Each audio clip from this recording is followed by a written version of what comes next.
Pentingnya perencanaan uang untuk hidup. Jadi gini ya, perencanaan tentang keuangan ataupun uang itu bukan hanya melulu nanti alokasinya untuk apa, tapi itu semua juga harus digambarkan dalam diri kita. Apa yang harus ditanamkan pada diri kita, itulah perencanaan ya. Nah mungkin teman-teman ya, maaf banget kali ini memang lagi agak kurang fit, tapi berusaha bisa berbagi. Mungkin video ini nggak sepanjang seperti biasanya, tapi diusahakan akan rutin upload ya. Jadi biar teman-teman juga bisa belajar, karena di sini kita sama-sama keluar dari yang namanya mindset ataupun hal yang tidak memungkinkan soal uang, maka kita akan berusaha merubah bagaimana cara pandangnya, merubah bagaimana mindsetnya, dan kita sama-sama belajar di sini ya. Apa kabar sahabat debat? Tentunya selalu dalam berkelimpahan dan keharmonisan ya. Perencanaan soal keuangan itu memang penting ya dalam hidup. Jadi perencanaan yang kita bahas di sini bukan bagaimana kita mengalokasikan mungkin dari penghasilan kita, ataupun nanti itu dari hasil jerih payah kita, ataupun mungkin kita mendapatkan bonus-bonus entah dari kantor ataupun dari klien kita yang itu akan kita gunakan untuk hal-hal lain. Tapi di sini kita membahasnya itu adalah perencanaan pada diri kita sendiri, dan kita mulai di poin pertama. Tentukan tujuan keuangan yang jelas dan positif. Tetapkan tujuan keuangan yang sangat spesifik dan positif. Hindari merumuskan tujuan dalam bentuk negatif atau yang berkaitan dengan kekurangan. Contohnya, bukan seperti ini ya. Saya tidak ingin berhutang lagi. Namun, kita rubah menjadi saya menarik ke dalam hidup saya kebebasan finansial atau keuangan. Itu adalah dua hal yang berbeda ya. Sebenarnya maksud kita itu sama ya, biar kita ini jadi orang yang mungkin memiliki kebebasan secara keuangan. Namun dari kalimat atau afirmasi yang kita tanamkan itu mengandung unsur negatif, terus kita juga nggak spesifik, yang terjadi adalah hal yang tidak kita inginkan. Namun dari situ kita bisa merubahnya menjadi sebuah kalimat afirmasi yang positif. Jadi jangan khawatir ya ketika kita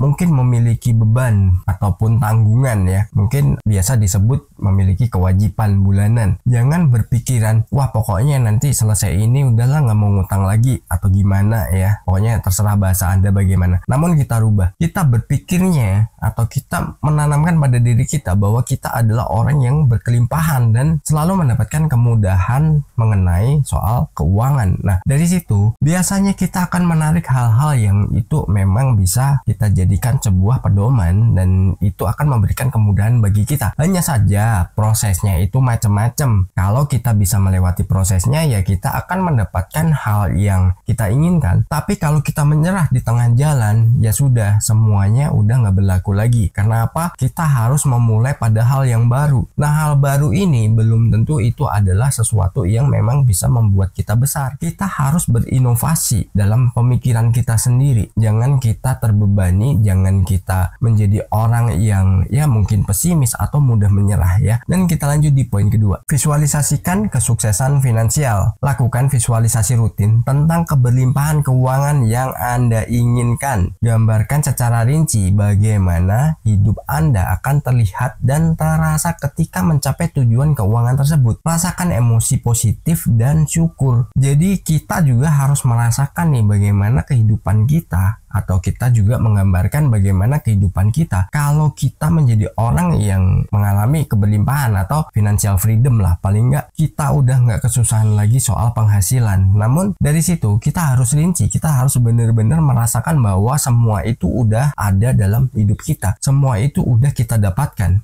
Meskipun itu belum ya, nikmati aja prosesnya bagaimana. Mungkin dalam berproses itu banyak banget hal yang kita lewati ya. Mungkin Anda direndahkan, mungkin sakit hati, mungkin Anda nggak dipercaya orang, mungkin dikira Anda ini nggak serius atau apapun yang itu akan menghambat Anda. Jadi Anda nggak boleh pesimis pada diri Anda sendiri. Pokoknya fokus aja pada apa yang menjadi tujuan Anda. Ketika Anda udah menggambarkan bagaimana kehidupan Anda, terus Anda sudah mencapainya, Anda udah mendapatkan semua itu secara realita, jangan pernah menjadi orang yang sombong, tetaplah rendah hati. Ingat, rendah hati bukan rendah diri. Nah, ketika kita menjadi orang yang rendah hati, dari situ apa? Kita akan dipermudah lagi dalam menjalani segala hal yang itu bisa membuat kita jauh lebih bertumbuh lagi, dan kita menjadi orang yang jauh lebih berkelimpahan lagi. Contoh halnya gini, mungkin ada yang berpendapat, kita udah mendapatkan sesuatu, terus kita minta yang lebih, kita menginginkan sesuatu yang lebih. Ada orang yang berpendapat bahwa itu kita nggak bersyukur, padahal sebenarnya kita itu bersyukur. Kenapa? Dengan kita meminta lebih lagi, dalam artian nih kita pengen penghasilan nih misalkan per bulannya berapa, itu udah tercapai dan secara konsisten kita dapat, terus kita pengen minta lagi yang lebih tinggi lagi, mungkin 2-3 kali lipatnya, itu sama halnya kita udah bersyukur juga. Kita sudah memposisikan Tuhan itu adalah yang maha pemurah dan maha berlebih, jadi maha kaya raya. Dengan begitu apa? Ketika kita udah dikasih lagi, ya kita semakin bersyukur. Karena apa? Kita diberikan kemudahan-kemudahan yang itu sangat luar biasa banget. Dan kita lanjut di poin ketiga. Buat afirmasi positif. Bangun afirmasi positif yang mendukung tujuan keuangan Anda. Ucapkan afirmasi ini setiap hari dengan keyakinan dan perasaan positif. Contohnya begini ya. Saya bersyukur karena uang mengalir ke dalam hidup saya dengan mudah dan berlimpah. Ulangi terus. Ketika kita udah menjalani itu semua, kita udah menerapkan afirmasinya dan kita udah menjadi orang yang ya mungkin udah berlimpah uang lah dengan mudahnya. Entah berapapun target Anda ya, bebas aja. Karena apa? Yang menentukan Anda sendiri ya. Di sini kita hanya berbagi metodenya aja, untuk nilainya terserah Anda. Ketika Anda udah mendapatkan itu, ya Anda bisa melakukan afirmasi lagi secara rutin ya. Mungkin setelah keuangan nih Anda dapat, nah nanti Anda bisa afirmasikan untuk aspek lain dan itu nggak ada larangannya. Mungkin cara-caranya udah pernah saya bagikan juga ya, jedanya berapa lama, terus bagaimana aja prosesnya, itu saya udah pernah bagikan dan teman-teman bisa nanti pelajari sendiri, cari aja videonya, saya lupa yang mana ya. Dan kita lanjut di poin keempat. Hindari pikiran negatif dan kecemasan. Jauhi pikiran negatif dan kecemasan terkait uang. Sadari dan gantilah pikiran-pikiran tersebut dengan yang positif. Fokus pada solusi daripada masalah. Dan yakinkan diri Anda bahwa Anda mampu mengatasi rintangan. Ya, ketika kita mengalami sebuah tantangan, itu mau nggak mau kita harus senantiasa menghadapinya. Kita harus menciptakan sesuatu yang berbeda. Mungkin nih kita lagi stuck nih, bisnis kita jalannya di situ-situ aja, ataupun pekerjaan kita kok mentok-mentoknya di situ aja, sedangkan kita pengen ada hasil tambahan. Dari situ kita bisa kembangkan lagi, oh ini solusinya di mana. Nah, kita bisa cari akar masalahnya di mana dulu. Oh ternyata memang fasenya begini, ya udah kita tingkatin dulu nih promosinya atau bagaimana, terserah. Anda punya strategi sendiri ya. Nah, ketika kita udah menjalani itu dan kita udah merubahnya menjadi hal-hal yang positif dan kita bisa menghadapinya, tiap rintangan ini kita selesaikan. Entah bagaimana caranya, memang nggak instan ya, nggak langsung nih. Kita punya ide, oh harus begini, begitu kita aplikasikan belum tentu itu langsung jalan. Tapi kalau kita mau gali lagi dan gali lagi, oh ketemu nih polanya begini, ya sudah, kita kembangkan lagi. Kenapa? Fase-fase itu adalah masa dimana itu pendewasaan kita, karena kita dibentuk dari situ. Kalau kita nggak mengalami rintangan, kita nggak akan pernah mendapatkan ilmu baru. Contoh nih, ketika nih kita membuka sebuah usaha, kita udah promosi nih ya, terus kok hasilnya minim, hasilnya belum ada, ya kita rubah strateginya, promosinya bagaimana, terus ya mungkin nanti strategi jualannya bagaimana. Kita harus merubahnya sampai kita ketemu yang klik. Memang nggak ada kita jualan langsung laku, kalau itu untuk yang berdagang. Tapi kalau untuk yang kerja, mungkin ya kita cari tahu dulu bagaimana nih polanya nih, kenapa kok jenuh banget mungkin, ataupun wah ini nggak berkembang di sini, atau Anda bikin kegiatan freelance atau apapun. Nah, itu bisa menunjang Anda untuk meningkatkan nilai finansial Anda. Kita nggak tahu hari ini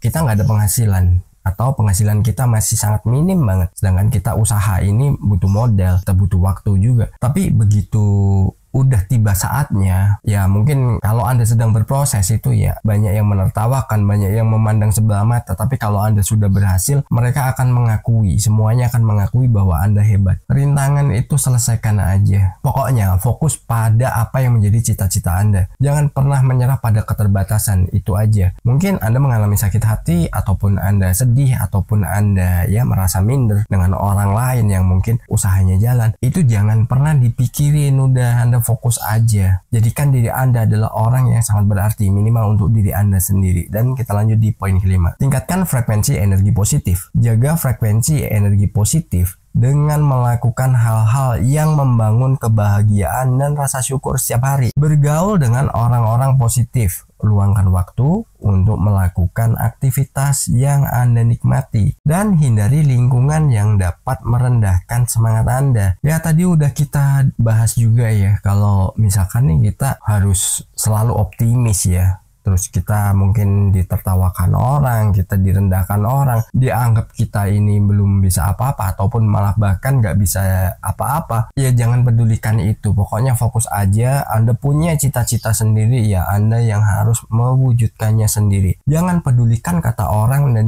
jangan gubris kata orang. Intinya Anda juga bertanggung jawab akan hidup Anda. Jangan pernah menyerah dan jangan pernah kita putus asa. Hindari pergaulan yang negatif, pergaulan yang justru menjerumuskan Anda, dan pergaulan yang ya mungkin malah justru tidak membuat Anda ini maju dan berkembang. Nah, dari situ apa? Anda harus fokus pada hidup Anda sendiri dan sukses berlimpahan.